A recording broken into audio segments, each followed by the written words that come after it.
Wat is 'n salaris vir jou? Dit is 'n maandelikse ding, waar jy elke einde van die maand geld verdien. Maar, wat is die verskil tussen dit en 'n aanlyn besigheid? 'n Aanlyn besigheid is joune. Jy werk vir jouself. Jy verdien in dollars. En as ek sê werk vir jouself 2 ure 'n dag,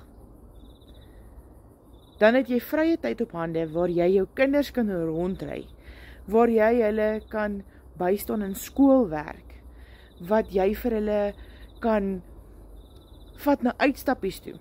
En jy is betrokke as mamma en pappa. Jy is daar vir hulle. Jy kan op en af hardloop langs die veld. En wat beteken dit nie vir daai klein hart, wat sy hart uitspeel op die veld, as my mamma en pappa langs die veld staan nie? Kom ek sê vir julle, dit beteken baie.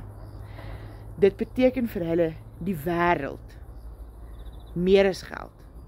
Maar sommige van ons ouers kan dit net nie doen nie, want ons het voltydse werke en ons verdien 'n salaris wat jy vir 'n baas werk en jy moet daar wees, want anders gaan jy nie daai geld hê die einde van die maand nie.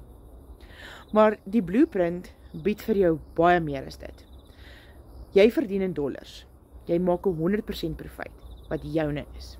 So as jy meer wil weet hoe om dit te verander, kom in salaris en ek gaan vir jou wys hoe gaan jy jou kind se hart bly maak.